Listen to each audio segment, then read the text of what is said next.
अच्छा, श्रीमती जी क्या कहीं जब आपने क्या कब कहा था वो मुझे समय जरा बताइए कि भाई एक अच्छी नौकरी है, अच्छा खासा पैसा, तो मैं रिजाइन करने वाला हूँ और अपना काम शुरू करने वाला हूँ, तो तबाही आ गई होगी उस समय, तो अगर देखा जाए मैं समझ पाऊँ। तो एक तो बड़ा फील गुड अच्छा होता है यार, एनर्जी है अच्छी कि मिलती है। मैं अपने इन छोटे छोटे बच्चों के साथ में हूँ। प्री स्कूल उनके लिए, खास करके जो इस तरह के पेरेंट्स हैं जिनके पास समय की कमी नहीं है, उनके लिए एक पूरे दिन के रुकने का भी एक जगह बनाया गया है। प्री स्कूलिंग बिल्कुल ज़रूरी नहीं है जी, आपने ये बात कही है जो ये रील कटेगी इस पे।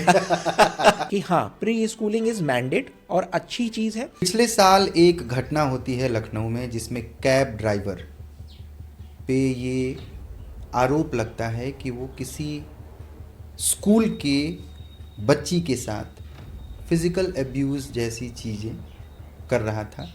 यहाँ पर गलती स्कूल ओनर, मैनेजमेंट और पेरेंट्स की भी है। सबकी है। अरे पेरेंट्स को ये ज़रूर ध्यान रखना चाहिए। ऑफ कोर्स इंफ्रास्ट्रक्चर तो मैटर करता ही है। समय की कमी और काम का बोझ पेरेंटिंग और खास करके बच्चों के अर्ली स्कूलिंग के समय को कुछ पीछे की ओर धकेल रहा है। अब आप इसको ऐसे समझिए, आज से 20-25 साल पहले अगर हम जाएं तो स्कूल में एडमिशन, शुरुआती एडमिशन्स के लिए कोई समय सीमा नहीं थी। आप किसी भी समय पर, यह डिपेंड करता था पेरेंट्स पर कि आप किस समय पर बच्चों के एडमिशन कराते हैं। लेकिन आज इस भागदौड़ के जीवन में और कहीं ना कहीं पेरेंट्स के काम करने वाले हिसाब किताब या उनकी व्यस्तता कह लें, बिजी स्केड्यूल की वजह से भी बच्चों के स्कूलिंग, प्री स्कूलिंग वाले सिस्टम को और टाइम को थोड़ा पीछे किया गया है। उन पर एक प्रेशर है, प्रेशर कंपटीशन का, प्रेशर आगे आने वाले 20-25 सालों की शुरुआत बहुत पहले से हो जाने का। और इस मुद्दे पर बहुत विस्तृत बात करने के लिए आज हमारे साथ हैं मिस्टर विकास अवस्थी जी, जो जीडी गोयनका टॉडलर हाउस के डिफरेंट फ्रेंचाइजीज के ओनर हैं और लगभग 7 सालों से प्री स्कूल को सक्सेसफुली रन कर रहे हैं। आपका बहुत बहुत स्वागत है सर आज के इस पॉडकास्ट में। और इस पॉडकास्ट को करने के पीछे जो रीज़न था वो ये था कि हम इस बात को समझ पाएँ आसानी से कि प्री स्कूलिंग एग्जैक्टली है क्या। पेरेंट्स को क्यों ये समझना बहुत इम्पॉर्टेंट है कि प्री स्कूलिंग सिर्फ शब्द नहीं, इसके पीछे जो पूरा सिस्टम है वो क्या है। इस सभी मुद्दों पर बात करेंगे, लेकिन शुरुआत तो हम करेंगे आपसे और ये जानना चाहेंगे कि ये प्री स्कूल वाले, जब आप एजुकेशन सिस्टम में ऐसे कह लें आप आए, उससे पहले की लाइफ कैसी थी? सब मस्त था या हम उससे पहले जानना चाहेंगे? अभी से कंपैरिजन करें तो मस्त नहीं था, क्योंकि जब से मुझे ऐसा लगता है सारी सेल्फ डिपेंडेंसी खुद से आ गई, सब कुछ अपने आप से ही करना था, तब से ये लगने लगा कि ये लाइफ ज़्यादा अच्छी थी। जब मैंने प्री स्कूल खोला तो उस समय मुझे ऐसा फील हुआ कि मैंने अपने 16 साल क्यों दे दिए। लेकिन अगर मैं वो 16 साल नहीं देता तो बट ऑब्वियस ही बात है, रकम कहाँ से आती और फिर मैं कैसे फ्रेंचाइजी लेता। तो मैं कहूँगा इक्वली चीज़ें थी। अगर मैंने पीछे 16 साल नहीं दिए होते तो मैनेजमेंट को मैं बहुत अच्छी तरीके से नहीं समझ पाता। जो टर्म मैनेजमेंट है उसको मैं नहीं समझ पाता। थैंक्स मेरी पीछे की जितनी भी कंपनीज हैं उनको, कि उनकी वजह से मैं आज की डेट में अपने स्कूल को एक अच्छी तरीके से चला पा। आपने कॉर्पोरेट सेक्टर में काम किया? जी हाँ, मैंने कॉर्पोरेट सेक्टर में काम किया है और यूजुअली मेरा जितना भी काम रहा वो सब मेरा टेलीकॉम से ही रहा रिलेटेड।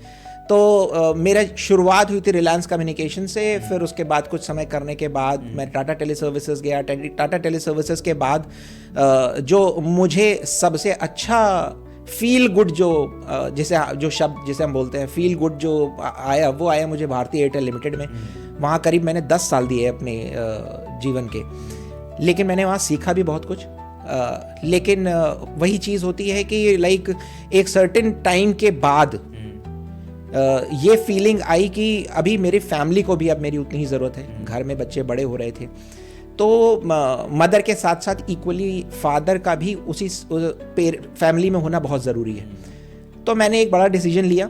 और मैं आपको एक बात बताऊं, मैं जब इनिशियल टाइम में जब मैं इंजीनियरिंग कर रहा था तो बैक ऑफ द माइंड हमेशा से ही मेरे मन में था कि जीवन में कभी भी मौका मिलेगा मैं एजुकेशन सेक्टर में ज़रूर जाऊंगा, क्योंकि जब मैं इंजीनियरिंग कर रहा था तो मैं उस टाइम पे भी बच्चों को पढ़ाता था और वो मेरा पैशन बना हुआ था। ये था कि लाइफ में जब कभी मौका मिलेगा मैं हमेशा एजुकेशन फील्ड में आऊँगा, और गॉड ने अबाउट 2020 में मुझे अपॉर्चुनिटी दी और मैं एजुकेशन फील्ड में आ गया। अच्छा, एक सवाल मेरे मन में आया है कि मैंने देखा है जितना अच्छा काम करने वाले इस समाज में है उसमें इंजीनियर सिक्योर रहते हैं।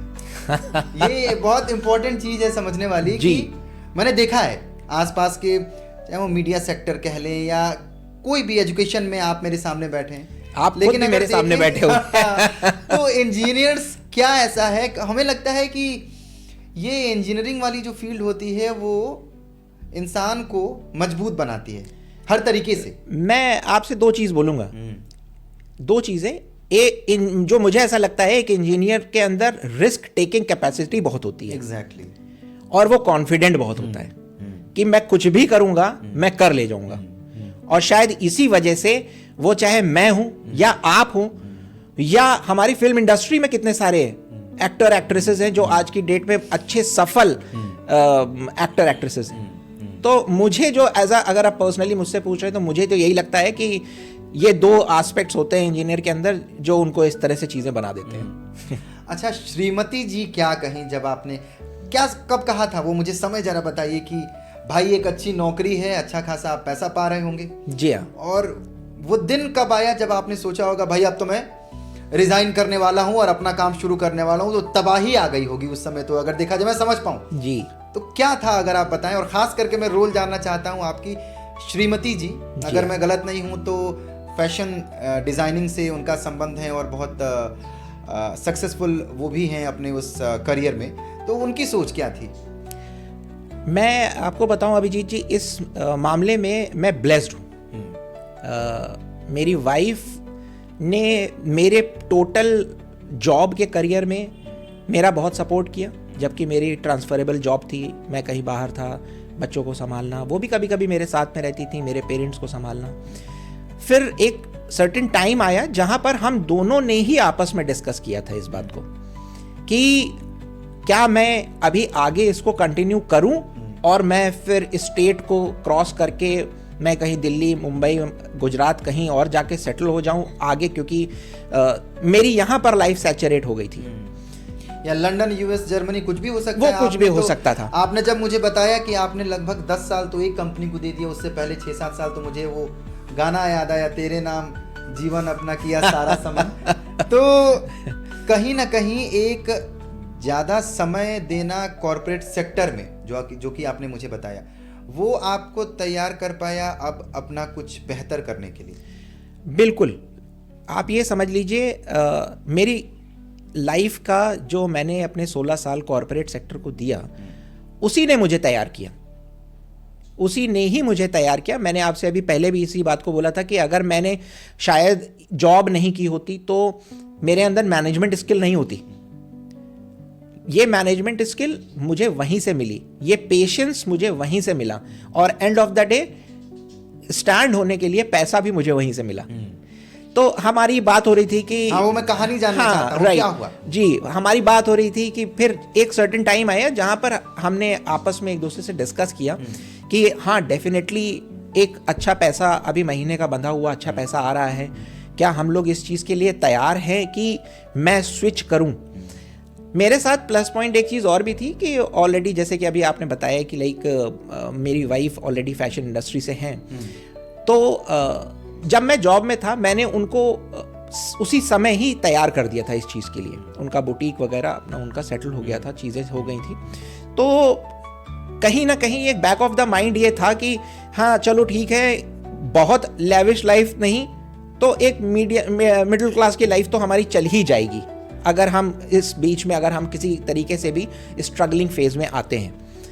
तो जब हमने ये डिस्कस किया तो फिर ये पाया कि नहीं ठीक है, एक डिसीजन लेते हैं, बिकॉज हमारे सारे भाई जो प्राइवेट सेक्टर में है वो सब जानते हैं कि लाइफ में एक सर्टेन टाइम के बाद कुछ ना कुछ तो करना ही है। Exactly.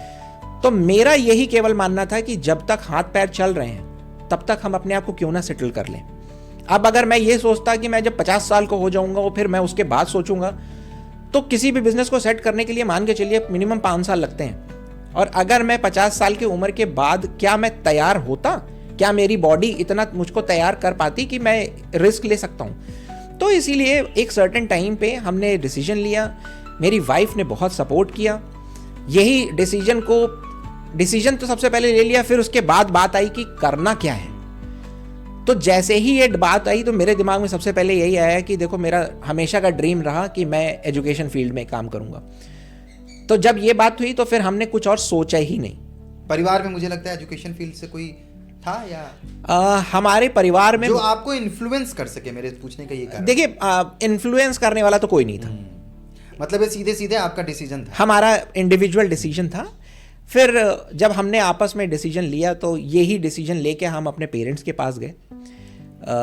थोड़ा सा उनको लगा कि बेटे सब कुछ सेटल चल रहा है, क्यों ऐसा करना चाह रहे हो। तो जब हमने उनको एक अपना फ्यूचर की बात बताई, सारी चीज़ें बताई, तो उनको भी समझ में आई ये बात और उन्होंने हमारे डिसीजन को ऑनर किया और पूरा सपोर्ट किया इस बात के लिए।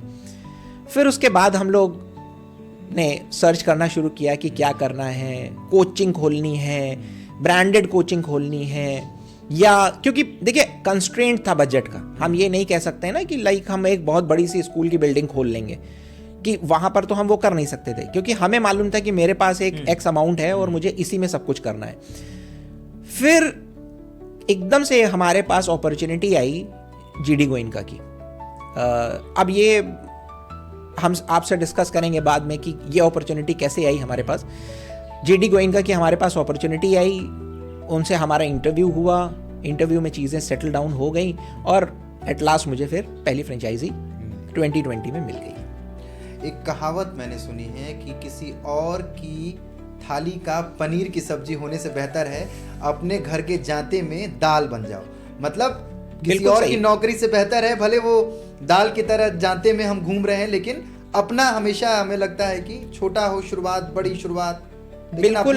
बिल्कुल आपका कहना सही है। देखिए, जब मैं जॉब में था तो मैं किसी के लिए एम्प्लॉय था। आज अगर मैं अपने फ्रेंचाइजी सारे जोड़ लूं तो आज की डेट में मेरे पास 20 से 25 खुद के एम्प्लॉय हैं। तो एक ये फील गुड आता ही है अपने आप से, और यही चीज़ें आपकी मोरल भी बूस्ट करती हैं। तो ये आपका कहना बिल्कुल ठीक है कि ये अच्छा लगता है कि जब आप अपना खुद का काम कर रहे हो और आपके खुद के एम्प्लॉइज हों। एक आपने बहुत इंपॉर्टेंट बात कही कि बजट हमारे पास लिमिटेड था।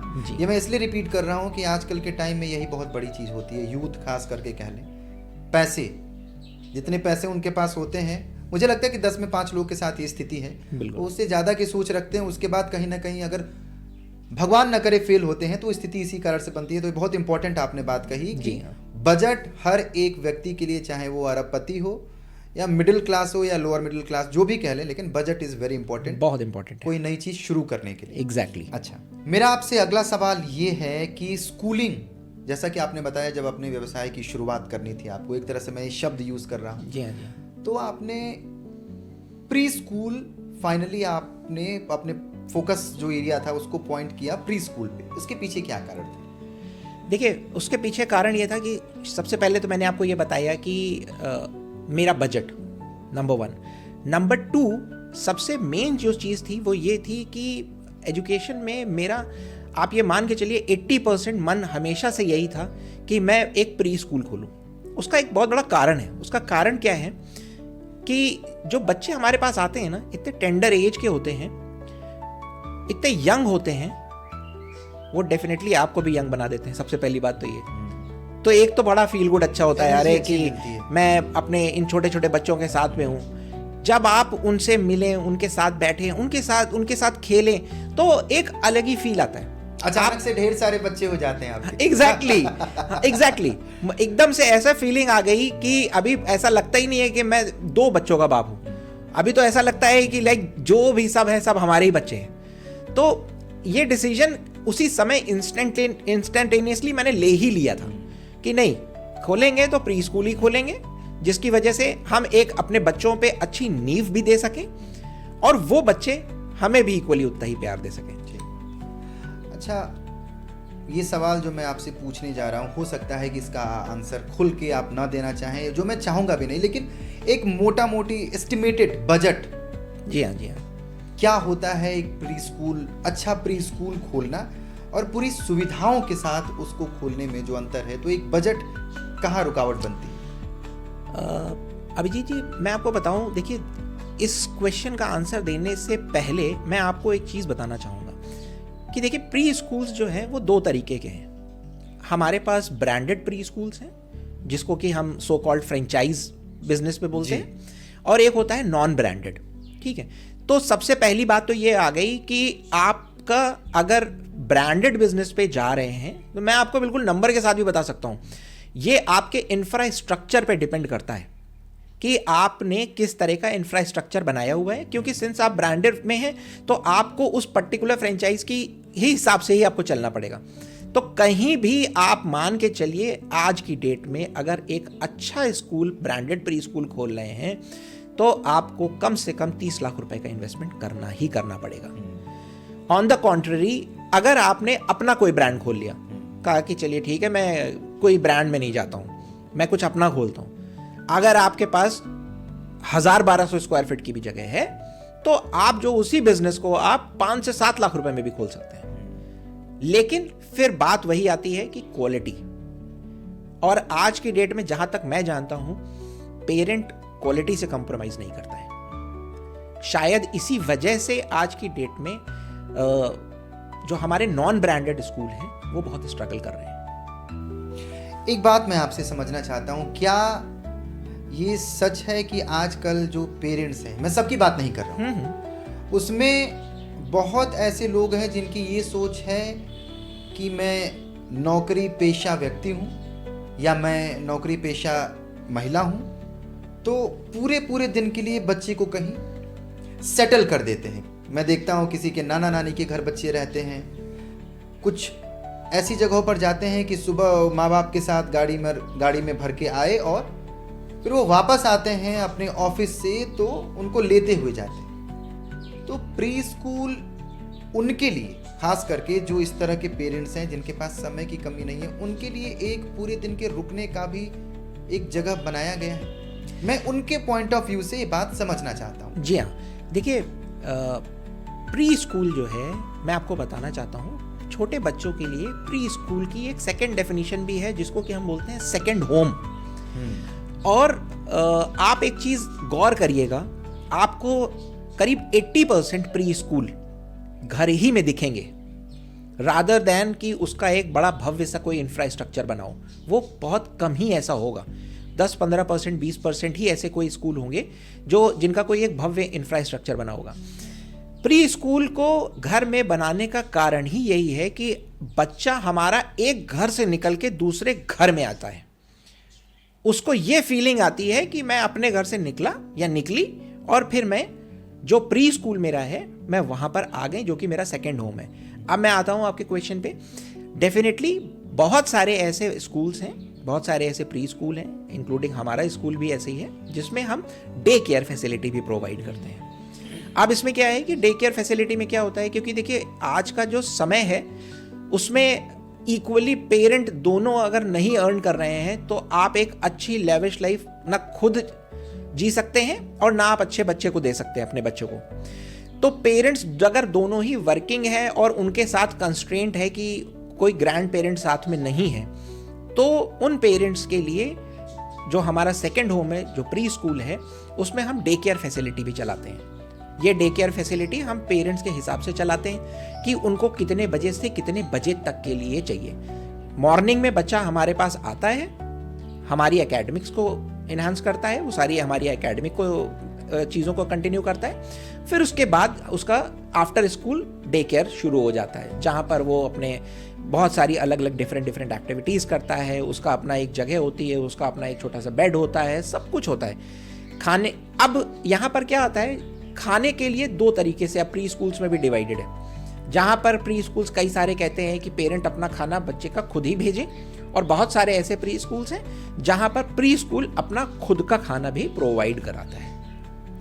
इस तरह से एक सवाल मैं आपसे जानना चाहता हूँ, ज़रूरत क्यों पड़ी प्री स्कूल की? सिंपल एक लाइन में एक मेरे मन में सवाल आया कि ज़रूरत क्यों पड़ी। इस पे आपने आंसर दिया, समय की कमी। जी हाँ। सबसे पहला। इसके अलावा जो मैंने इंट्रोडक्शन में जो बात कही थी, क्या बच्चों को आज से ही उनके आने वाले 15-20 साल की सोच के हिसाब से बदलाव करना शुरू कर दिया गया? देखिए, बहुत ज़रूरी है। मैं थोड़ा सा, हो सकता है ये हमारा डिटेल डिस्कशन हो इसमें। बेसिकली क्या है, मैं आपको बताऊं, प्री स्कूलिंग बिल्कुल ज़रूरी नहीं है।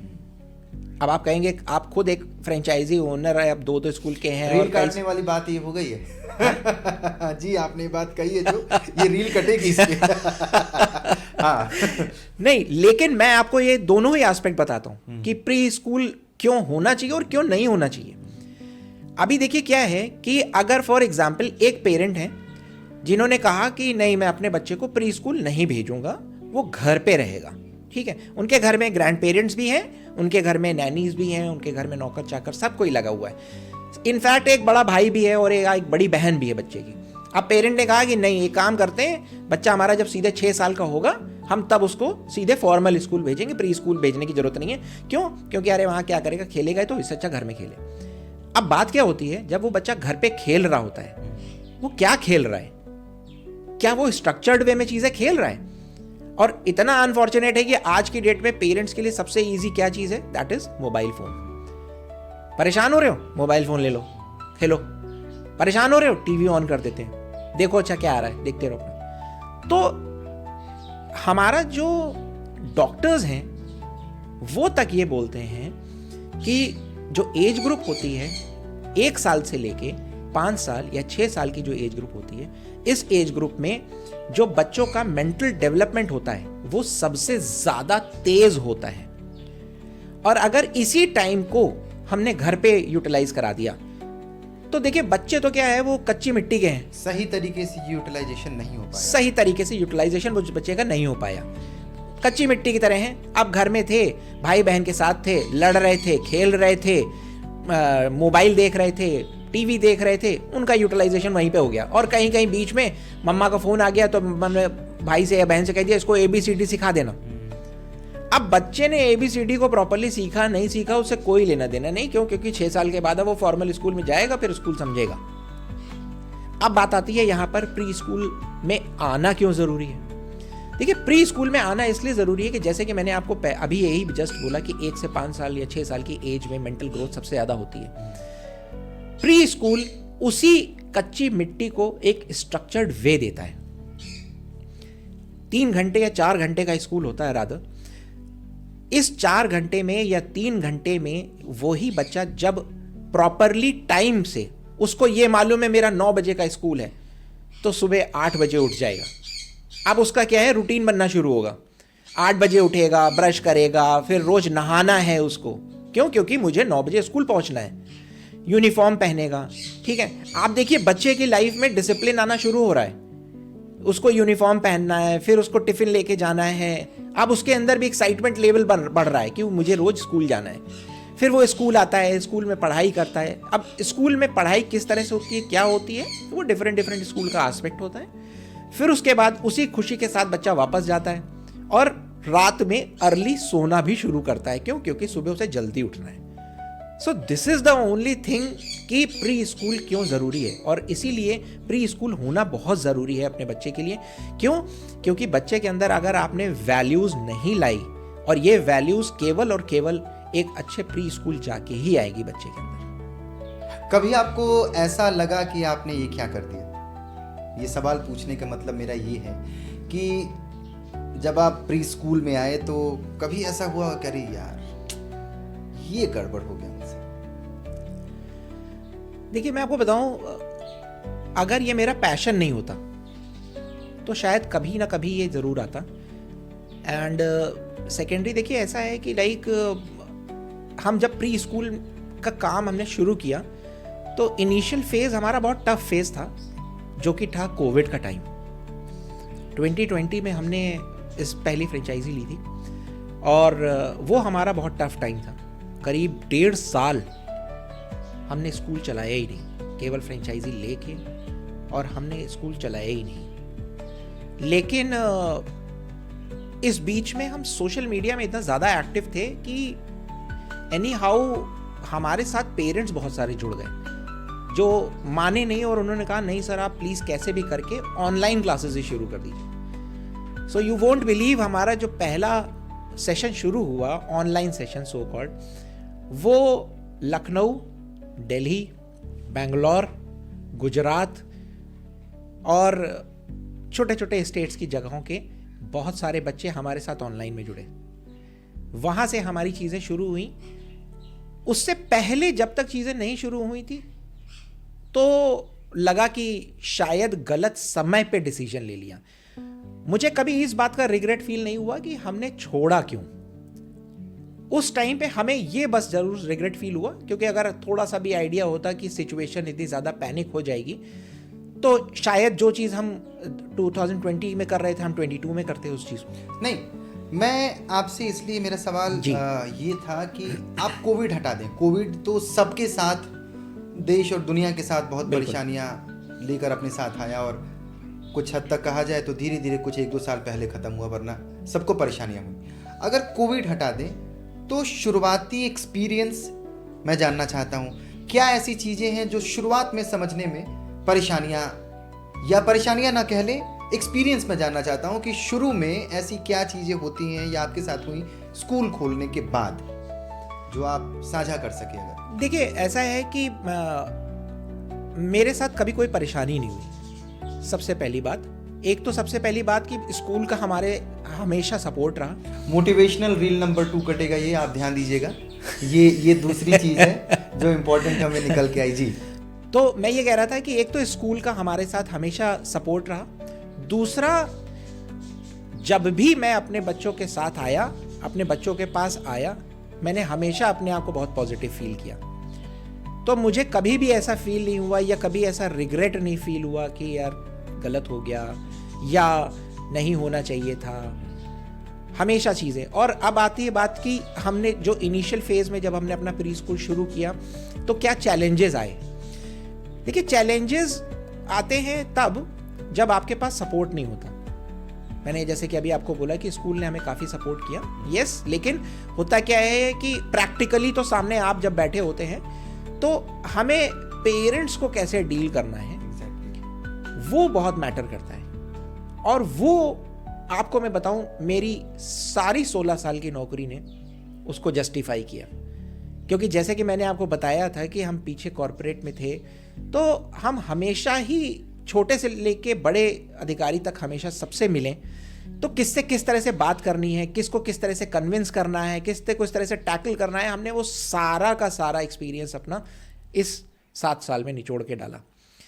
तो एनी हाउ कहीं ना कहीं चीज़ें मैनेज होती चली गई और आज हम आपके सामने यहाँ बैठे हुए हैं। दोस्ती यारी कैसी है आपकी? क्योंकि मैंने अपना 100% इस स्कूल में दिया था तो डेफिनेटली मेरी दोस्ती खत्म हो गई। दोस्ती खत्म हो गई? खत्म। कैसी थी दोस्ती यारी पहले? मैं बिल्कुल भी, देखिए मैं बताऊं, मैं बहुत सोशल नहीं था, कभी से सोशल नहीं था। मैं अपनी स्कूलिंग से भी बात करूं तो मुझे हमेशा इस बात का डर लगा रहता था कि 2 दोस्त से ज़्यादा तीसरा दोस्त ना हो, क्यों कहीं ऐसा ना हो कि मैं सबको हैंडल ना कर पाऊं। तो शुरू से लेके आखिरी तक आप यकीन नहीं मानेंगे, मैं जब स्कूलिंग करता था तो भी मेरे केवल 2 दोस्त थे। फिर मैं जॉब में आया तो भी फॉर्चुनेटली मेरे 2 ही दोस्त थे, और जब मैं एयरटेल में था तब भी मेरे 2 दोस्त थे। हाँ, आज भी वो मेरे दोस्त हैं, लेकिन अब हमारी जो दोस्ती हो गई है वो शायद मेरी वजह से ही, वो केवल और केवल सोशल मीडिया या फ़ोन तक ही रह गई है, मिलना नहीं हो पाता है। कारण क्या है? व्यस्तता? देखिए, उसका कारण यही है बिल्कुल, क्योंकि देखिए जैसे कि मैंने आपको बताया, मैं प्री स्कूल के साथ साथ डे केयर भी चलाता हूँ। एक जिम्मेदारी का काम है। कहने को तो स्टाफ है, बहुत सारा है, सब कुछ है, देख सकता है, कर सकता है, लेकिन इतने छोटे बच्चे हैं कि आपको विजिलेंट रहना बहुत ज़रूरी है। अगर आप रेगुलर बेसिस पे आप विजिलेंट नहीं रहेंगे और आप ध्यान नहीं देते रहेंगे तो चीज़ें दिक्कत में हो सकती हैं। इस वजह से मेरा आधे से ज़्यादा दिन तो इसी स्कूल में ही चला जाता है, तो जिसकी वजह से जब मिलने का टाइम होता है तो उनके अपने घर जाने का टाइम हो जाता है। भाभी जी एंट्री देती हैं दोस्तों को घर पे? ये सवाल जरूरी है। नहीं, इस पे वही बात होगी कि वो लकी है क्योंकि मैं सोशल नहीं हूँ।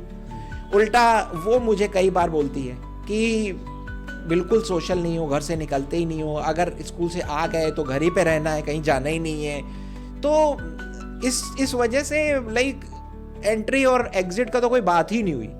वो उल्टा मेरी वाइफ उतनी ज़्यादा सोशल है। कैसे समय घर पे देते हैं आप? सबसे ज़्यादा ठीक-ठाक आंसर चाहिए मुझे इस बात बिल्कुल का। मैं आपको बिल्कुल एकदम साफ आंसर दूंगा, कोई फैब्रिकेटेड नहीं है। सबसे ज़्यादा समय बच्चों के साथ और बचा हुआ पूरा समय टीवी के साथ। पेरेंट्स की क्या सोच है अभी फिलहाल प्री स्कूल को लेके? अब तक मैंने आपसे बात की एक प्री स्कूल के चलाने वाले व्यक्ति की तरह। अब मैं ये जानना चाहता हूँ कि आपके यहाँ अलग अलग सोच के अलग अलग वर्ग के लोग आते होंगे अपने बच्चों के एडमिशन कराने के लिए। आप व्यक्तिगत रूप से क्या समझ पाते हैं जब आप टेबल के आमने सामने होते हैं, जब वो एडमिशन कराने की बात करते हैं या एडमिशन कराने के बाद उनका रवैया, आप उसको किस तरीके से देखते हैं? सोच बदलाव जो है, जरा आप इसमें मुझसे अगर बात आप कर पाए। जी हाँ, देखिए मैं आपको बताऊं, अभी इधर पिछले 4 सालों में प्री स्कूल को लेके पेरेंट्स का बिहेवियर बहुत चेंज हुआ है। पहले मैं 4 साल से पहले की बात आपसे करता हूँ। पहले क्या था कि लोग प्री स्कूल को समझते थे कि खेलने जाना है, अरे भेज दो 3 घंटे के लिए खेल के आ जाएगा, ये सोच थी पेरेंट्स की। और मैं आपको बताऊं कहीं ना कहीं आज भी ये सोच है, लेकिन ये सोच अब कॉन्ट्रैक्ट होके केवल 20% के करीब रह गई है। आज की डेट में करीब 80% हमारा पेरेंट जो है वो इतना अवेयर हो गया है कि उसको मालूम है कि pre schooling is very mandate. लेकिन जो पहले का टाइम था, उस टाइम पे पेरेंट को ये लगता था कि अरे भेज दो, खेल के चला आएगा। अभी क्या है कि पेरेंट को अब ये मालूम हो गया है कि जैसे कि स्कूल जब बच्चा हमारा जाएगा तो वो वैल्यू एडिशंस लेके आएगा, उसकी लाइफ स्किल इन्हांस होंगी, उसकी सेंसोरियल एक्टिविटीज जब स्कूल कराएगा तो वो अपनी चीज़ों को और इलैबोरेट कर पाएगा, मोटर स्किल्स में वो इन्हांस होगा सारी चीज़ों को लेके। तो अभी जो मैं बात कर रहा हूँ, अगर मैं आज की बात करूँ तो अभी हमारे पेरेंट्स बहुत इन सब चीज़ों को लेके now they are very active कि हाँ प्री स्कूलिंग इज मैंडेट और अच्छी चीज़ है, रादर देन गोइंग कि हम ये सोचें कि 6 साल के बाद, मतलब आप मैं एक छोटा सा एग्जाम्पल दे रहा हूँ, मतलब आप खुद को सोचिए, आप जिस जगह पर कभी भी अपनी लाइफ में नहीं गए हों, मैं कहता हूँ अभी ये मत सोचिए कि आप 1 साल के हैं, आप अभी से ऐसे सोच लीजिए, अभी आपने आज से अपनी लाइफ को 0 रखा और अगले 6 साल के बाद हम आपसे ये कहें कि एकदम से आपको हम हजरतगंज चौराहे पे खड़ा कर दे रहे हैं, आपको कैसा फील होगा? आपको यही लगेगा कि ये क्या हो गया, मैं कहाँ आ गया, इधर से गाड़ी उधर से गाड़ी, ये भीड़ वो भीड़, आपको यही फील होगा ना, मैं तो लड़ जाऊंगा, एक्सीडेंट हो जाएगा, और हो सकता है आप घबराहट से लड़ भी जाए, है ना। यही सेम चीज हमारे बच्चों के साथ है। आपने अगर बच्चे की प्री स्कूलिंग नहीं करी और आपने सोचा कि हम 5 साल के बाद या 4 साल के बाद या 6 साल के बाद फॉर्मल स्कूल में डाल देंगे, तो वो फॉर्मल स्कूल जो है वो वही हजरतगंज का चौराहा है जहां पर अंदर ऑलरेडी 2000 बच्चे हैं। आपके बच्चे को तो कल्चर ही नहीं मालूम अभी स्कूल का क्या है। क्यों? अभी क्या है, फॉर्मल स्कूल में तो भैया गेट खुलेगा, गेट पे ही बच्चे को देना है। अब आपको ना अंदर जा सकते हैं, ना आप पता कर सकते हैं बच्चे के साथ क्या हो रहा है क्या नहीं हो रहा है। अब बच्चा अंदर गया, वहां परेशान हो रहा है, रो रहा है, क्या कर रहा है, ऑल्दो वहां भी फैसिलिटीज होती हैं, लेकिन हम बच्चे के माइंडसेट की बात कर रहे हैं यहाँ पर। बच्चे को तो पता ही नहीं चल पा रहा है कि क्या चीजें उसके साथ हो रही हैं क्या नहीं हो रही हैं। अब हम वापस आ जाते हैं, यही चीज जब प्री स्कूल में होती है, प्री स्कूल उतना ही पैम्पर्ड वे में बच्चे को रखता है। बच्चा गेट पे आता है, उसको उसकी टीचर्स विश कर रही होती हैं, उसको खिला रही होती हैं, पहले दिन दूसरे दिन में रो रहा होता है, उसको गोद में नैनीज खिला रही होती हैं, आओ अच्छा ये देखें वो देखें, ऐसा करें वैसा करें। इतना ज़्यादा उसको पैम्पर करके रखते हैं कि ज़रा सी भी दिक्कत हुई, और उतना ही हमारे पेरेंट्स फ्री हैं कि अगर आपको लगता है कोई दिक्कत है, आप हमारे साथ रेगुलर टच में रहिए। हमें लगेगा कि बच्चा ज़्यादा रो रहा है, हम आपको तुरंत फ़ोन करेंगे कि आप आ जाइए, जिससे कि वो थोड़ा सा फील गुड करे।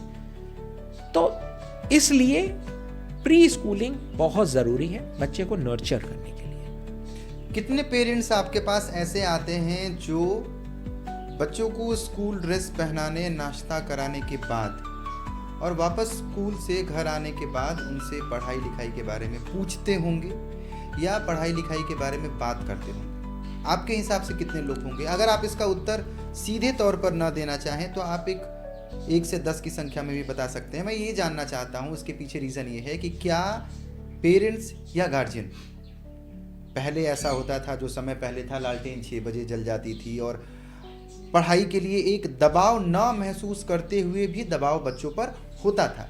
राइट। होमवर्क, अगले दिन स्कूल में डांट ना पड़े उसके लिए क्या करना है।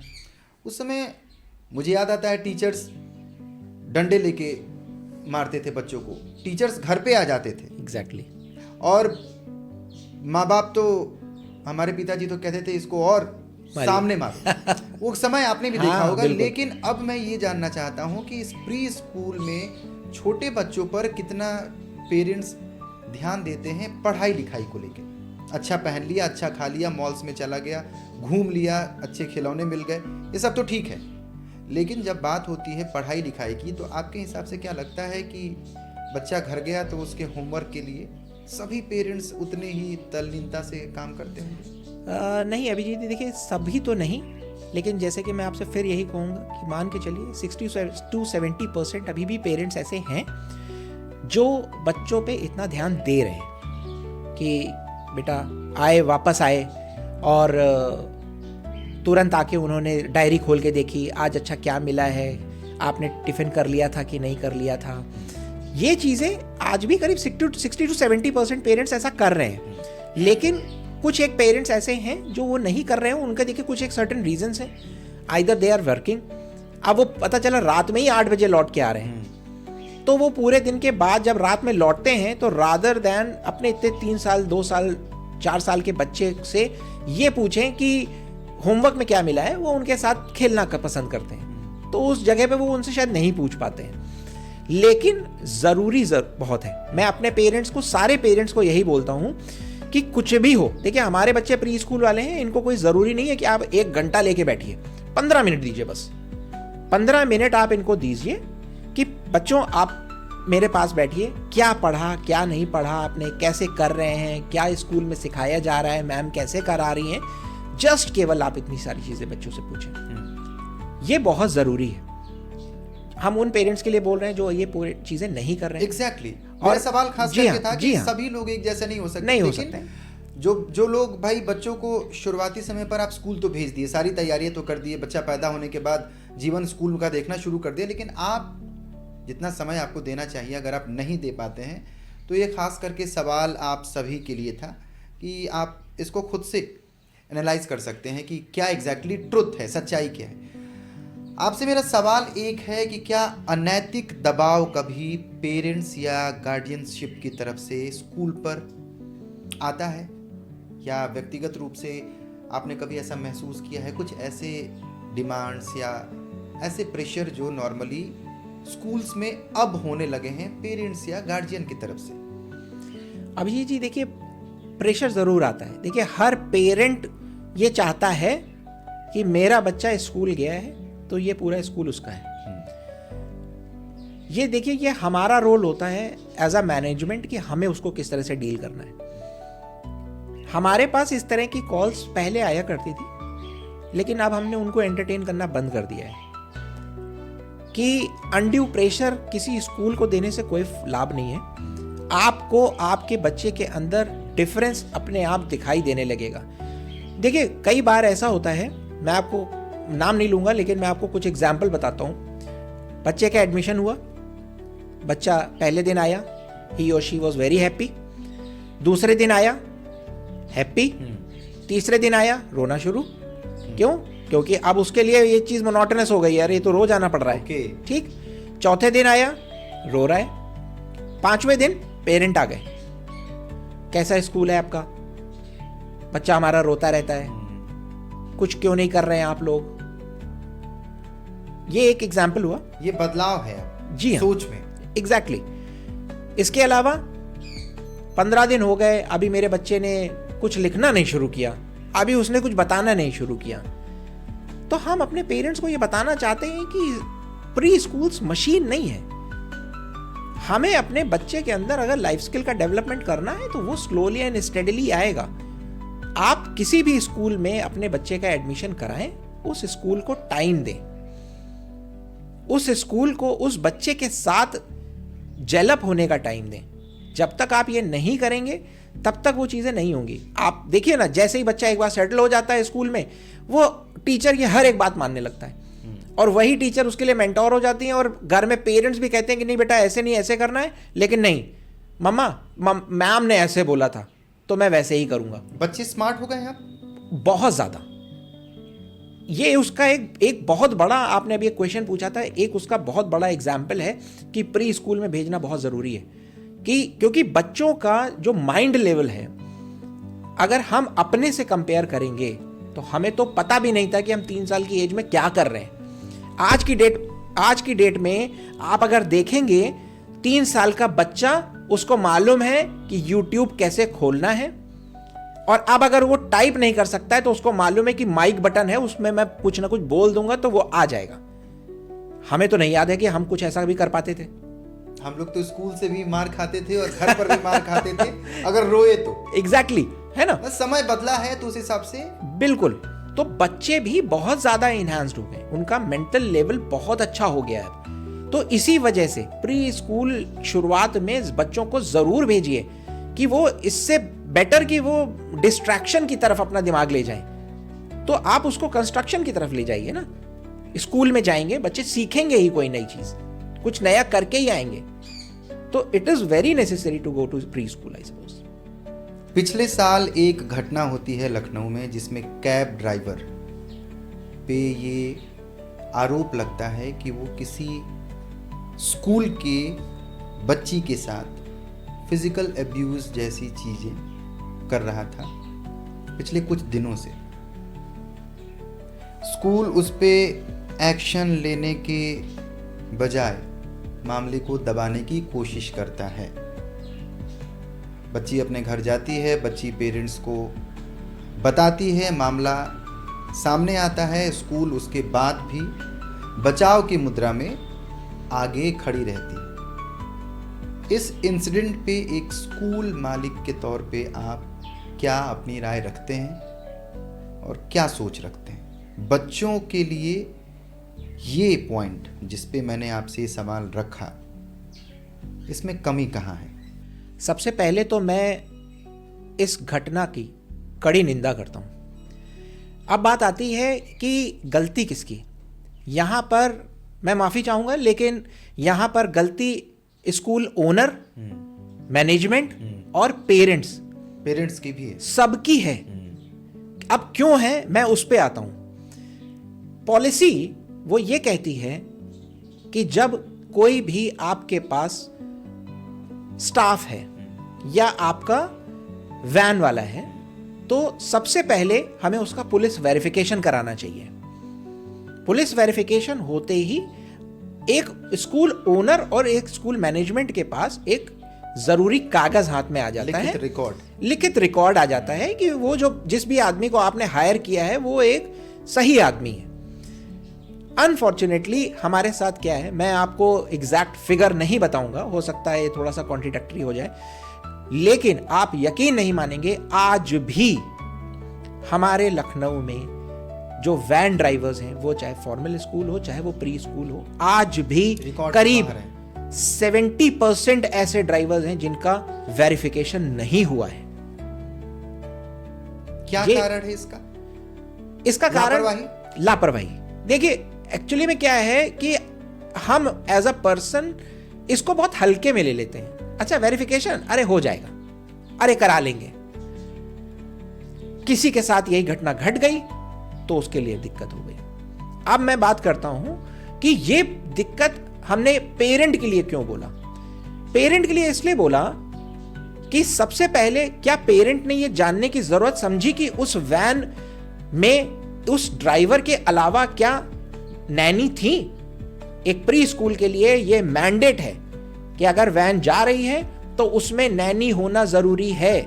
अगर नैनी नहीं है तो बिल्कुल अपने बच्चे को मत भेजिए, चाहे वो लड़का हो चाहे वो लड़की हो।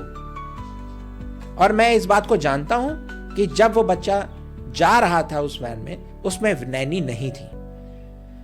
सबसे बड़ी दिक्कत की बात यह है कि जब मैनेजमेंट को यह बात पता चली थी तो उनको उन्होंने वेरिफिकेशन कराया था कि नहीं कराया था उसके बारे में हम नहीं जाते हैं, लेकिन अगर किसी पेरेंट के थ्रू अगर उनको ये बात पता चली थी तो उनको सबसे पहले उस वैन ड्राइवर के अगेंस्ट में एक्शन लेना चाहिए था, ना कि उसको छुपाना चाहिए था। ये जीरो टॉलरेंस पॉलिसी हम क्यों नहीं इस्तेमाल करते हैं, मुझे नहीं समझ में आता है ये बात। ये बात केवल इस ड्राइवर के लिए नहीं है, ये इस तरह के बहुत सारे और भी घटना होते हैं जहां पर प्री स्कूल में अंदर बच्चा बाथरूम में गया, नैनी ने मार दिया उसको। क्यों? क्योंकि अब बाथरूम के अंदर तो हम कैमरास लगा नहीं सकते हैं, लेकिन जब तक आप इस बात का डर, आप इस बात की चीजों को अपने यहां एज अ पॉलिसी नहीं बनाएंगे कि हमारे यहां जीरो टॉलरेंस पॉलिसी है कि हाथ उठाना तो दूर, अगर कोई तेज आवाज में भी बोलेगा तो वो तत्काल प्रभाव से स्कूल से निकाल दिया जाएगा। जब आप एक बार नहीं, दो बार नहीं, 3 बार अपने स्कूल में करेंगे, चौथी बार से इस तरह की घटनाएं आपके यहां से जीरो हो जाएंगी, इस बात का दावा मैं करता हूं। सीसीटीवी फुटेजेस की डिमांड कहीं कहीं पर पेरेंट्स के द्वारा की जाती है, जिससे संबंधित मेरा सवाल आपसे शुरुआत में था अनैतिक दबाव। क्या आप इस मामले को इस मांग से जोड़ते हैं? हालांकि किसी भी स्कूल में, जहां तक मैं समझता हूं, या किसी फॉर्मल स्कूल की भी बात कर लें, सीसीटीवी फुटेजेस स्कूल की प्रॉपर्टी होती है, लेकिन इस अनैतिक दबाव को आपने कभी महसूस किया है? देखिए, इस तरह का दबाव पेरेंट्स के पास पेरेंट्स से एडमिशन के टाइम पे ज़रूर आता है, लेकिन हम इसको एज अ दबाव कभी नहीं लेते हैं। उल्टा देखिए, ऐसा है कि हम अपने पेरेंट्स को ये बात समझाना चाहते हैं। कुछ पेरेंट्स समझते भी हैं और कुछ पेरेंट्स शायद बात को डिसएग्री करके चले जाते हैं, लेकिन मैं अपने पेरेंट्स को, मैं अगर अपने स्कूल की बात करूं तो मैं अपने स्कूल में सीसीटीवी फुटेज का जो परमिशन है मैं अपने पेरेंट्स को नहीं देता हूं। उसका 2 कारण है। उसका 2 कारण ये है कि अगर आप अपने बच्चे को स्कूल में भेज रहे हैं तो सबसे पहले तो एस्पेक्ट आता है ट्रस्ट का। आप बहुत ट्रस्ट करके अपने बच्चे को स्कूल भेज रहे हैं पहली बार, तो आप उस स्कूल को ट्रस्ट करें, नंबर 1। नंबर 2, क्योंकि सीसीटीवी फुटेज जो है वो स्कूल की प्रॉपर्टी है, क्या आप एज अ पेरेंट चाहेंगे, मेरे स्कूल में 100 बच्चे हैं, मैंने उन 100 पेरेंट्स को ये दे दिया, परमिशन दे दिया अपने स्कूल की सीसीटीवी की, क्या आप चाहेंगे कि आपके बच्चे को बाकी 99 पेरेंट भी देख रहे हों, वॉच कर रहे हों? बिल्कुल। कितने बजे आ रहा है, कितने बजे जा रहा है, गेट से कितने बजे निकल रहा है, कौन उसको लेने आ रहा है? आपको नहीं लगता है कि आपका बच्चा कितना ज्यादा रिस्क में हो गया है इस कैमरे की वजह से? एग्जैक्टली। नंबर 2, मेरे स्कूल में, हमारे स्कूल में कम उम्र से लेके यंग टीचर्स बहुत होती हैं। अब देखिए, क्योंकि पढ़ाई का मेथडोलॉजी ही एक्टिविटी बेस्ड है, वो उछल कूद कर रही हैं, खेल रही हैं, लौट रही हैं बच्चों के साथ। एग्जैक्टली। क्या वो टीचर कॉन्शियस नहीं हो जाएगी? बिल्कुल। कि कहीं कुछ दिख ना जाए, कहीं कोई चीज ऐसी ना हो जाए, मर्यादा उसकी, बिल्कुल, उस 100 लोग देख रहे हैं जी, क्या ये सही है? पेरेंट्स इस सोच को नहीं ध्यान रखते, ये इस तरह की मांग करते? अभिजीत जी, मैं बताऊं, आपको यकीन नहीं होगा, मैं आपको बड़ी बात नहीं बोल रहा हूं, मैंने ये चीज अपने करीब 8 से 10 पेरेंट को मैंने बताई जब वो एडमिशन के लिए आए थे, और आप इस रेशियो को मानेंगे नहीं, 10 पेरेंट ने मुझसे पूछा और उस 10 पेरेंट ने एडमिशन लिया मेरे यहाँ, जबकि वो सीसीटीवी फुटेज की मांग कर रहा था मुझसे। आपने उनकी सोच को पॉजिटिवली बदला। एग्जैक्टली, बदला भी। और दूसरा देखिए, जानना बहुत जरूरी है। इस 3 घंटे में अगर स्कूल को कुछ मिस हैपनिंग करनी भी होगी ना, तो वो आपको बहुत सारे ऑप्शंस हैं। वो आपको ऐसी आईपीस देगा ना जहां पर आप सोच भी नहीं पाओगे कि वहां बच्चा पहुंचेगा।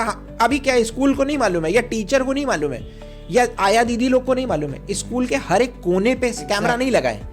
अब अगर किसी को टीचर, एग्जैक्टली, अगर किसी एक टीचर को बच्चे को मारना ही होगा फॉर एग्जाम्पल, अब उस टीचर को पता है ये कोने पे ले जाएंगे, 2 थप्पड़ लगा देंगे। तो क्या इससे पेरेंट का चीजें बदल गई? नहीं, उल्टा मालूम है होता क्या है, अगर आपने कैमरा एक्सेस दिया, आप एज अ पेरेंट ही परेशान होंगे कि मेरा बच्चा वहां बैठा हुआ है, मेरा बच्चा ये कर रहा है, मेरे बच्चे ने वो नहीं किया, मेरे बच्चे ने खाना नहीं खाया, जबकि ये सब स्कूल की खुद की जिम्मेदारी होती है। हम कभी नहीं चाहेंगे कि हमारा बच्चा जब स्कूल में आए तो वो जब स्कूल से जाए तो भूखा जाए, या हम चाहेंगे, या हम उसका टिफिन निकाल के खा लेंगे। तो एक माइंडसेट की बात है, देखिए, जिसे बदलना बहुत जरूरी होगा और ट्रस्ट करना पड़ेगा।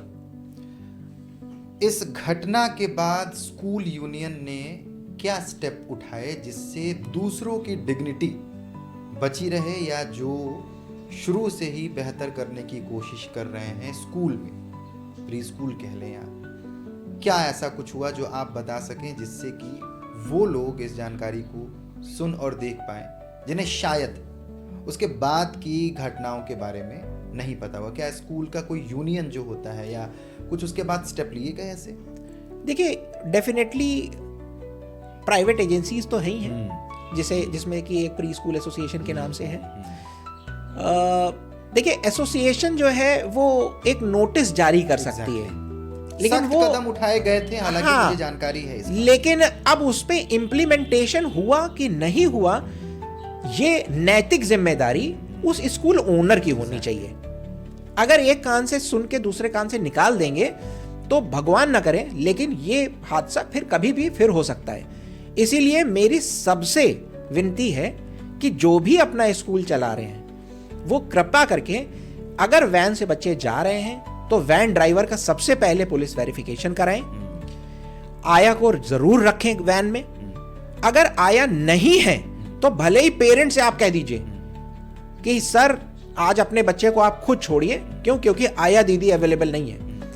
लेकिन प्लीज इस तरह का रिस्क कभी ना लें कि आप केवल और केवल ड्राइवर के हाथ बच्चे को भेज रहे हो। जितना सतर्क आप रहेंगे उतना ही सतर्क हम रहेंगे, और इस तरह की घटनाएं फिर आगे भविष्य में कभी नहीं होंगी। आप हमारी बात मान लीजिए इसमें। चलिए, ये तो बहुत सीरियस बात हो गई। अब आते हैं जरा एक सवाल पे।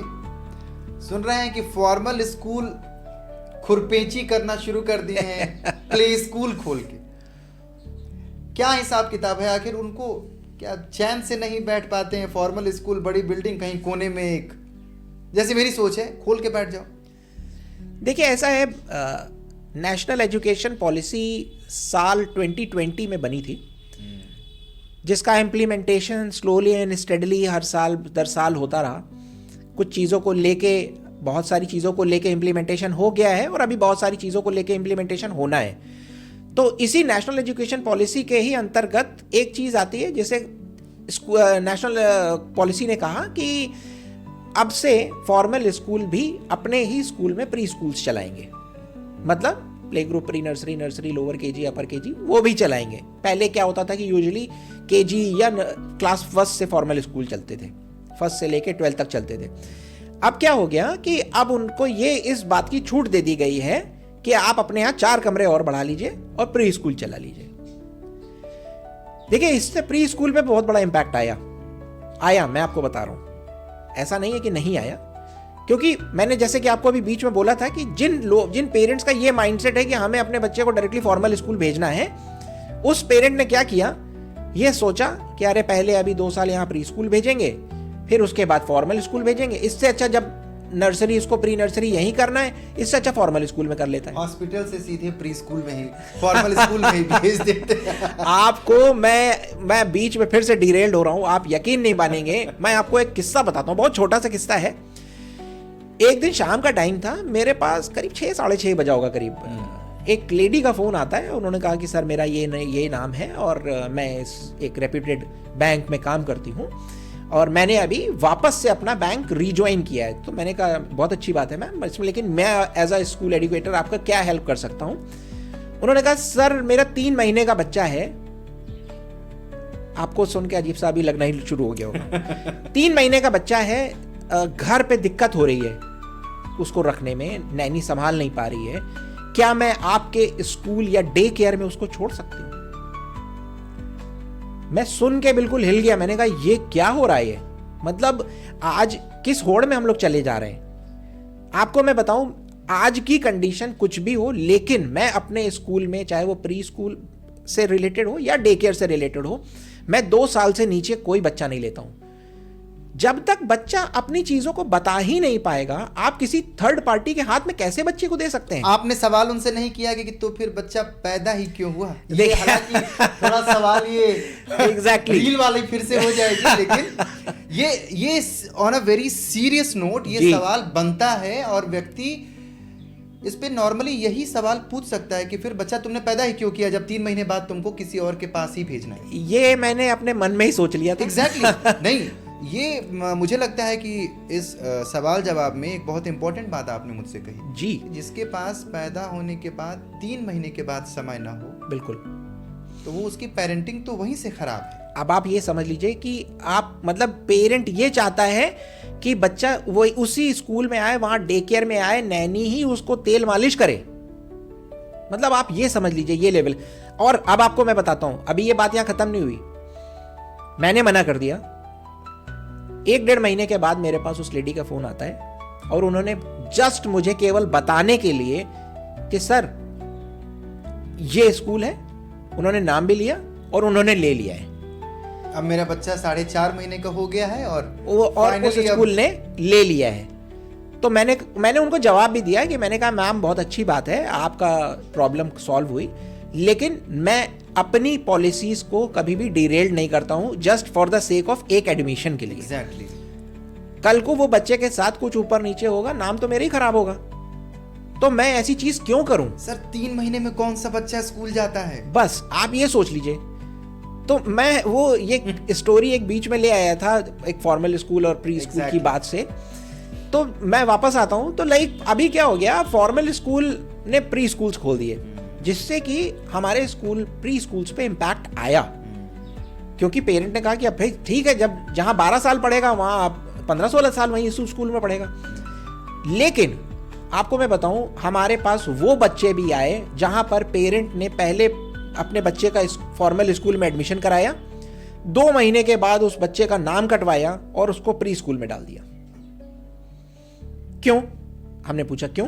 भाई आप तो गए थे, अच्छा हुआ, अच्छे स्कूल में बच्चे ने आपने एडमिशन किया, सब कुछ किया, पैसा खर्चा किया, मतलब हमारी तो जो साल भर की फीस होगी उनके एडमिशन फीस में उतना लग जाता है फॉर्मल स्कूल में, तो आपने ऐसा क्यों किया? तब उन्होंने हमसे यही बोला कि सर देखिए, एक प्री स्कूल का कल्चर प्री स्कूल का रहेगा और एक फॉर्मल स्कूल का कल्चर फॉर्मल ही रहेगा, वो चाहे कितने भी प्री स्कूल अपने वहाँ खोल लें। मैंने कहा यही तो मैं अपने सारे पेरेंट्स को ये बताना चाहता हूँ कि एक प्री स्कूल का कल्चर ऑल टुगेदर बहुत डिफरेंट होता है किसी भी फॉर्मल स्कूल से। भले ही फॉर्मल स्कूल को एक ऑथराइजेशन मिल गया हो कि वो प्री स्कूल खोल सकता है, लेकिन आपको वो सहूलियतें, वो एटमॉस्फेयर, वो लर्निंग की जो कैपेसिटी जो जिस तरह की टीचर्स की होती है, वो आपको वहां पे नहीं मिल सकती है। एंड वेरी इंपॉर्टेंट पॉइंट, एक फॉर्मल स्कूल जब क्लास खोलता है ना, तो ये मान के चलिए एक क्लास पे मिनिमम 30 से 35 बच्चा तो रखेगा ही रखेगा। अब एक प्ले ग्रुप के क्लास में जो जहां पे 2 से 3 साल के बच्चे होते हैं, वहां 35 बच्चे अगर होंगे तो टीचर क्या सिखा रही होगी उस 2 से 3 साल के बच्चे को? उसी जगह पे मैं अपने स्कूल की बात करूं तो मैं 1:10 का रेशियो रखता हूं। मेरे क्लास में अगर प्ले ग्रुप के 10 बच्चे हुए, 11वां बच्चा होता है तो मैं दूसरा सेक्शन बना देता हूं। क्यों? क्योंकि मैं नहीं चाहता हूं कि वो बच्चा चीजें ना सीख पाए, दूसरा टीचर ही ना समझ पाए। अब 35 बच्चों को 2 साल के बच्चे हैं और 35 बच्चे हैं, टीचर क्या पढ़ा लेगी उसको? 35 बच्चे रोना शुरू कर दें एक साथ तो बेचारी टीचर भाग जाएंगी प्रैक्टिकली। एग्जैक्टली। तो स्लोली एंड ग्रेजुअली कहीं ना कहीं मुझे समझ में आता है कि शायद आने वाले 2 से 3 साल में और पेरेंट्स को ये बात समझ में आ जाएगी और कहीं ना कहीं वो धीरे धीरे करके फॉर्मल स्कूल्स के बंद तो नहीं होंगे, लेकिन उनकी खुद की परसेंटेज बहुत वापस निकल के आ जाएंगे। नई चीज देखिए सभी को बहुत अच्छी लगती है। The same goes with this also. बात वही घूम के आती है कि एक बार बस वहां डाल दिया और छोड़ दिया 12वीं तक पढ़ के। एग्जैक्टली। पॉडकास्ट में हम लोगों ने शुरुआत में ही ये बात कही थी कि समय की कमी और अपनी रिस्पॉन्सिबिलिटी से पीछे हटने का रीजन है। बस एक अच्छा प्री स्कूल कैसे चुने? पेरेंट्स और गार्जियन क्या वो बातें हों जिनको दिमाग में रख के एक स्कूल का चयन करना चाहिए? देखिए, सबसे मेजर चीज क्या होती है, वो होता है करिकुलम। अगर कोई अच्छा स्कूल प्रॉपर करिकुलम को फॉलो नहीं कर रहा है, आज उसने यूट्यूब उठाया या उसने इंस्टाग्राम उठाया और उसने स्क्रॉल करना शुरू कर दिया एक स्कूल के ओनर ने, और देखा कि अच्छा इसमें ये होता है, इसमें ये होता है, इसमें ये होता है, इस स्कूल ये करा रहा है, ये स्कूल वैसे करा रहा है, वो स्कूल वैल्यूज नहीं दे पाएगा अगर आपने एक पर्टिकुलर करिकुलम को सॉर्ट नहीं किया। क्या कारण है कि फॉर्मल स्कूल्स में पर्टिकुलर बोर्ड्स बने हुए हैं? भाई अगर स्कूल चाहे तो वो किसी भी तरीके से पढ़ाता रहे, निश्चित है ना। तो यानी कि अगर कोई बोर्ड बने हैं स्पेसिफिकली, तो हमें उस पर्टिकुलर गाइडलाइन को फॉलो करके हमें अपने बच्चे को पढ़ाना है और वो बच्चा उसी तरीके से पढ़ के अच्छा जाता है। The same goes with pre school also. अगर प्रॉपर करिकुलम नहीं है तो आपका बच्चा सीख ही क्या पाएगा, उसको पता ही कैसे चलेगा, या स्कूल को क्या पता चलेगा हमें कल क्या पढ़ाना है। तो सबसे पहली बात मैं पेरेंट्स को यही बोलूंगा कि किसी भी स्कूल में अपने बच्चे का एडमिशन कराएं प्री स्कूल में, तो सबसे पहले वहां जाके ये पूछें कि आप कौन सा करिकुलम फॉलो करते हैं, क्या एज क्राइटेरिया फॉलो करते हैं, जिससे कि हमारे बच्चे को कल को फॉर्मल स्कूल में क्लास फर्स्ट में एडमिशन लेने में प्रॉब्लम ना हो अगर हम आपके यहाँ केजी या अपर केजी तक पढ़ा रहे हैं। नंबर 3, कैसा एटमॉस्फेयर है। एटमॉस्फेयर कैसे पता चलेगा? एटमॉस्फेयर तब पता चलेगा जब आप अपने उस काउंसलर से ये पूछेंगे कि आपके यहाँ टीचर्स का सिलेक्शन क्राइटेरिया क्या है, टीचर्स किस तरह से एक्सपर्टीज है, एक्सपीरियंस है कि नहीं है, उन्होंने कोई अपना ट्रेनिंग की है कि नहीं की है रिलेटेड टू टीचर्स और नॉट। आज की डेट में हमारे साथ थोड़ा सा अनफॉर्चुनेट ये भी है कि बहुत सारे प्री स्कूल्स क्या करते हैं, ग्रेजुएट हुए बच्चे उनको आए, वो बाहर निकले, उन्होंने कहा कि लाओ प्री स्कूल में अपना CV दे देते हैं, आ जाओ 5,000 रुपए देंगे। क्या वो बच्चा आने वाले छोटे बच्चों को पढ़ा पाएगा जब तक उसको खुद ही नॉलेज नहीं होगी? तो कुछ एक ये एस्पेक्ट्स हैं जिसको कि स्कूल टीचर हमारे पेरेंट्स को ये जरूर ध्यान रखना चाहिए। ऑफ कोर्स इंफ्रास्ट्रक्चर तो मैटर करता ही है, और सबसे मेजर चीज क्या है, देखिए मैं अपने पेरेंट्स को भी एक चीज बोलता हूं, वो ये बोलता हूं कि आज का जो समय है, rather than going after academics, आप ये जानने की कोशिश करिए कि बच्चे के अंदर लाइफ स्किल क्या आ रही है। आप जिस दिन ये देख लेंगे कि आप बच्चे को लेके आप रेस्टोरेंट गए और रेस्टोरेंट में एक पेपर नैपकिन रखा हुआ है और उस बच्चे ने उस पेपर नैपकिन को अपने आप से अपने गले में लगा लिया, यू फील प्राउड। आपको लगेगा कि हाँ यस, ये वैल्यूज सिखाई जा रही हैं स्कूल में। ABCD 1 2 3 4 काखा गाघा, क्या ये तो हर पेरेंट घर पे सिखा देता है? कौन सा ऐसा पेरेंट है जो नहीं सिखा देता है? हर कोई सिखा देता है। अभी बात आती है कि मैं अगर अपने बच्चे को स्कूल भेज रहा हूं तो उसके अंदर एक्स्ट्रा क्या आ रहा है, और एक्स्ट्रा क्या आता है, that is called value addition, life skill. बच्चे के अंदर लाइफ स्किल नहीं होगी तो वो आगे क्या सीख पाएगा? क्यों? क्योंकि देखिए हम ये नहीं कहते कि पढ़ाई खत्म कर दीजिए प्री स्कूल में, पढ़ाई तो 100% होगी ही होगी। इन एडिशन टू दैट हम क्या कर रहे हैं वो एज अ पेरेंट जानना बहुत जरूरी है। कितनी ज्यादा हम एक्टिविटी बेस्ड लर्निंग करा रहे हैं अपने बच्चों को, क्योंकि जितना ज्यादा एक्टिविटी करेंगे उतना ही ज्यादा बच्चे लर्निंग करेंगे। This is the thing. मेरा अगला सवाल जो है आपसे वो थोड़ा सेंसिटिव है, आप समझिएगा। हम घर से झोला लेके जाते हैं मार्केट में सामान खरीदने, हम अलग अलग दुकानों पर जाते हैं, एक पर्टिकुलर किसी आर्टिकल के दाम को जानने की कोशिश करते हैं, पैसे को समझते हैं, ये कितने रुपए का है, अच्छा ये यहाँ पे इतने का है, रुको हम कहीं और चल के देखते हैं, यहाँ पे इतने का है, तुम कितने का दोगे। एग्जाम्पल के तौर पे हम सब मिडिल क्लास या हम भारत में रहते हैं, तो यहाँ हम चाहे अरबपति हो जाएं या उसके ऊपर भी हो जाएं, लेकिन हम सोच रखते हैं कि कहाँ बचत हो सके। करेक्ट। अब इस सवाल को मैं सीधे जोड़ता हूँ प्री स्कूल में एडमिशन के समय होने वाली बार्गेनिंग से। मैंने अपने रिपोर्ट्स में और बाकी लोगों से बातचीत में ये पाया कि खास करके प्री स्कूल के एडमिशन के समय पेरेंट्स की ये सोच होती है फीस को कम से कम कराने की तरफ। राइट। यही सोच फॉर्मल स्कूल में खत्म हो जाती है। इस पर आप क्या सोच रखते हैं, क्या राय रखते हैं, और ऐसा क्यों पेरेंट्स के मन में आखिर ये बात कहाँ से आई और क्यों आती है?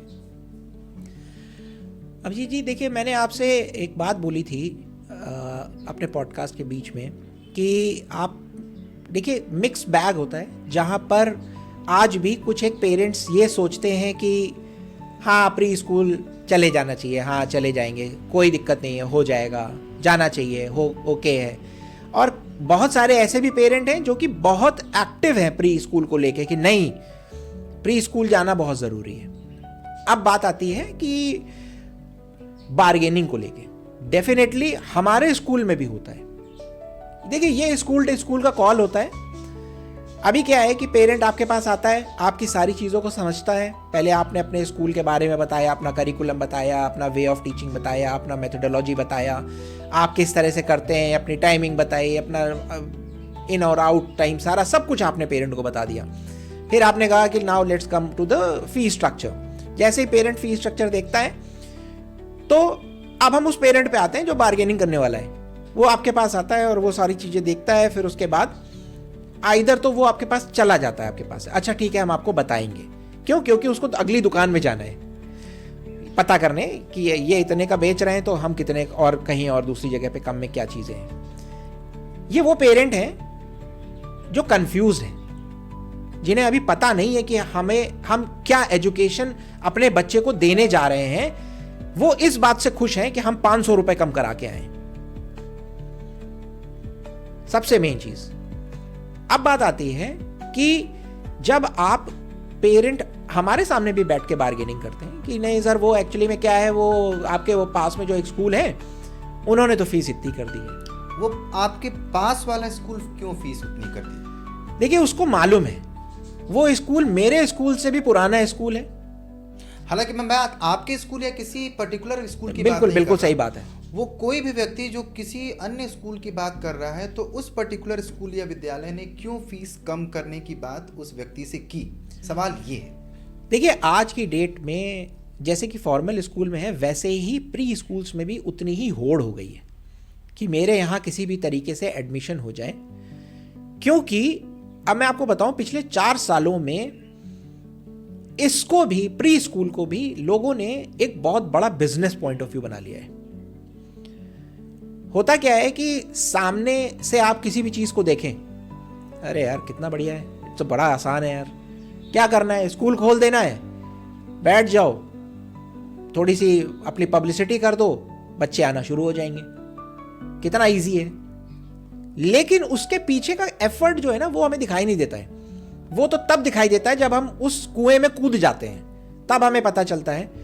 तो हो क्या गया है आज की डेट में, सबको सबसे इजी लगने लगा है कि 20 लाख रुपए, 15 लाख रुपए, 10 लाख रुपए, 25 लाख रुपए लगाओ, एक स्कूल की फ्रेंचाइजी ले लो या अपना स्कूल खोल लो और फिर उसके बाद 4 कुर्सियां रख दो, फिर उसके बाद स्कूल चला लो, बच्चे तो आने ही लगेंगे, पैसा आना शुरू हो जाएगा।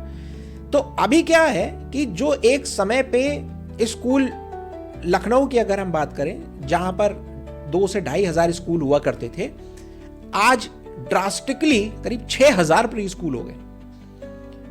अब इन 6,000 में सबको इस बात की होड़ लगी हुई है कि मेरे पास भी आ जाए, ये बच्चा मेरे पास भी आ जाए। क्यों? क्योंकि पेरेंट हर जगह जा रहा है। अब पेरेंट को भी ये बात पता है कि अब क्योंकि इतने स्कूल खुल गए हैं तो कोई तो अपनी फीस कम करेगा ही करेगा।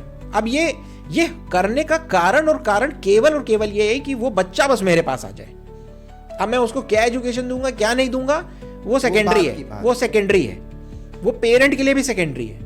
पेरेंट इस बात से खुश है कि हमने फीस कम करा ली, हम बार्गेन करके आ गए। कहीं ना कहीं इसी जगह पे वो मात खा जाते हैं और एक अच्छे क्वालिटी एजुकेशन वाले स्कूल को वो छोड़ देते हैं। क्यों? क्योंकि जो अच्छा स्कूल होगा, जो अच्छी क्वालिटी दे रहा होगा, वो कभी भी अपनी क्वांटिटी से अपना वो नहीं करेगा कॉम्प्रोमाइज। वो ये नहीं सोचेगा कि मेरे स्कूल में 150 बच्चे हो जाएं, वो ये सोचेगा मेरे पास 50 बच्चे हों, लेकिन फिर हम उसी हिसाब से अच्छी तरीके से उन बच्चों को पढ़ाएं। तो ये एक सबसे बड़ी होड़ हो गई है, मेरे को सबसे ज़्यादा यही लगता है, क्योंकि इतने ज़्यादा प्री स्कूल्स खुलते जा रहे हैं जिसकी वजह से, बट ऑब्वियस सी बात है, कोई भी होगा, देखिए एज अ पेरेंट सब कोई चाहेगा कि अगर मैं एडमिशन के टाइम पे 20,000 ले रहा हूँ, कोई दूसरा स्कूल अगर 15,000 रुपये ले रहा है तो वो कहेगा यार यहीं करा लो ना, सीखना तो यही सब है। तो तो क्या फॉर्मल स्कूल की संख्या कम है? मैं आपको बताऊं, आपको यकीन नहीं होगा, पिछले 2 साल में लखनऊ में लगभग 12 फॉर्मल स्कूल और बढ़ गए हैं। नए स्कूल बढ़े हैं जी, 12 फॉर्मल स्कूल बढ़ गए हैं। मैं स्कूलों के नाम नहीं लूँगा। अभी मेरी हाल में ही एक बड़ी रेनाउंड प्रिंसिपल से बात हो रही थी। उन्होंने फिगर बताया, आप यकीन नहीं मानेंगे, फॉर्मल स्कूल में संख्या है 2 बच्चा, 5 बच्चा, 70 बच्चा एक फॉर्मल स्कूल में।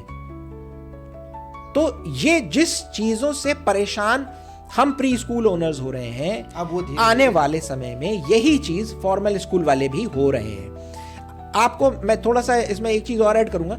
आपको मैं बताऊं, यही बार्गेनिंग का क्राइटेरिया अभी तक जो फॉर्मल में नहीं होता था, अब वहां पर भी पहुंच गया है। ये शुरुआत हो गई, वहां पे शुरुआत हो गई है, बिल्कुल हो गई है।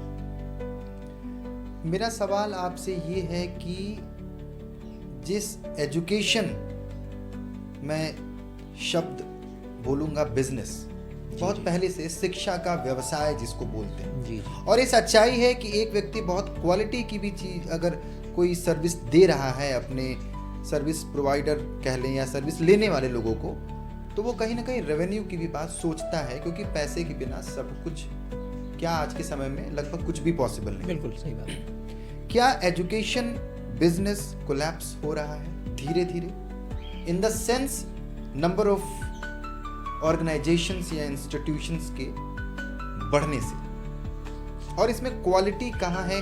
पेरेंट्स कैसे ये बात समझे अगर उसको आपने जैसा बताया कि गली से निकलने के बाद 50 फॉर्मल स्कूल दिख जाए, लेट्स से किसी भी बड़े शहर की बात कर लें, या प्री स्कूल जो शुरुआत है जिस पर हम लोग शुरू से बात कर रहे हैं, और आपने बताया भी कि किन किन मुद्दों पर चुनना है, लेकिन फिर भी पेरेंट्स कंफ्यूज है। उसको अगर हम टिप पे उंगलियों पर 5 बात छोटे एक शब्दों में अगर बताना चाहें कि भाई आप आंख मूंद के बच्चे का एडमिशन कराने का सोचा है, तो इन 5 बातों को आप उंगलियों पर याद कर लो, जहां आपको ये मिल जाए वहीं पर आप, तो क्या होंगी? अभिजीत जी, मैं सबसे पहली बात तो ये बोलूँगा कि एजुकेशन कोलैप्स नहीं हुआ है, एजुकेशन सैचुरेट हो गया है। हर गली मोहल्ले में जैसे कि हर 100 मीटर की दूरी पे प्री स्कूल्स खुल गए हैं, वैसे ही मान के चलिए हर 2 किलोमीटर की दूरी पे फॉर्मल स्कूल खुल गए हैं। तो सैचुरेशन होना लाजमी है जब इतने ज़्यादा स्कूल खुल जाएंगे।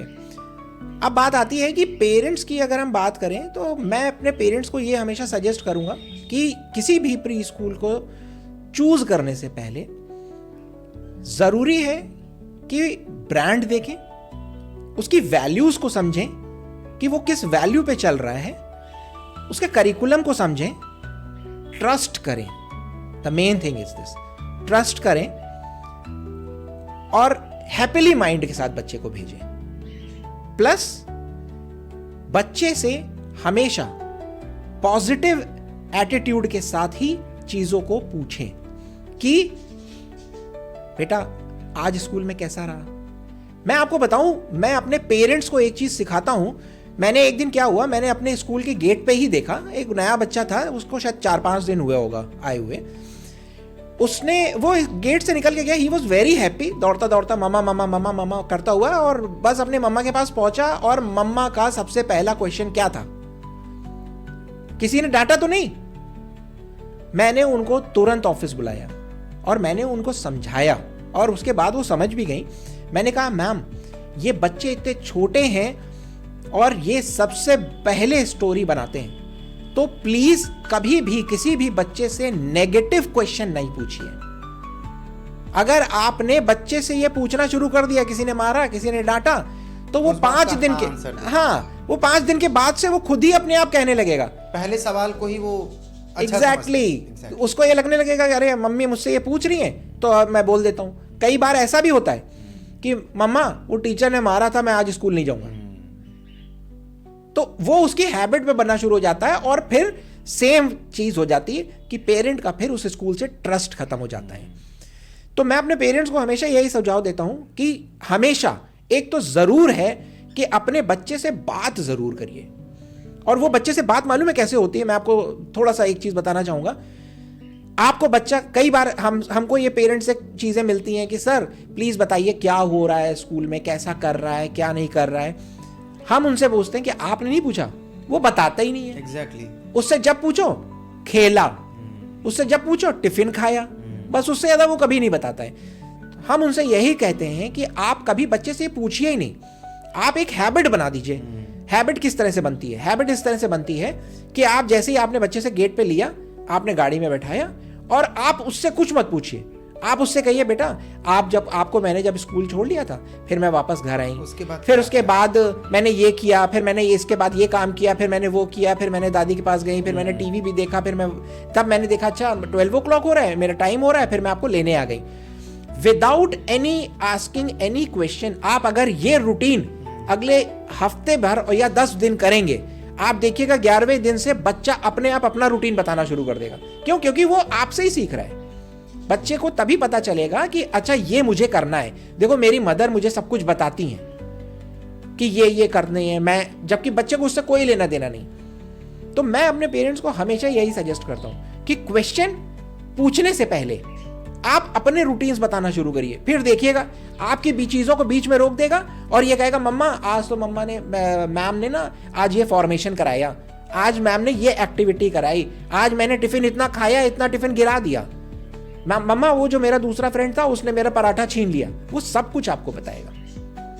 तो ये चीजें पेरेंट को अपने अंदर इंप्लीमेंट करना होगा। चलिए, मुझे लगता है कि आपने मेरे साथ साथ जो भी लोग इस पॉडकास्ट को देख रहे हो या इस चीज़ के पीछे हो, उनके सभी सवालों के लगभग आंसर्स आपने दे दिए, या वो पेरेंट्स के पॉइंट ऑफ व्यू से या स्कूल ओनर्स के पॉइंट ऑफ व्यू से क्या कमियां हैं, क्या अच्छाइयां हैं। तो आपका ख़ास करके इस पॉडकास्ट में आने के लिए बहुत बहुत धन्यवाद। और उसके साथ साथ आप सभी को मैं शुक्रिया कहना चाहूँगा इस वीडियो को देखने के लिए, और सब्सक्राइब करिए हमारे YouTube चैनल को ऐसे ही इम्पोर्टेंट न्यूज़ अपडेट्स और पॉडकास्ट के लिए। आप सभी का बहुत बहुत धन्यवाद।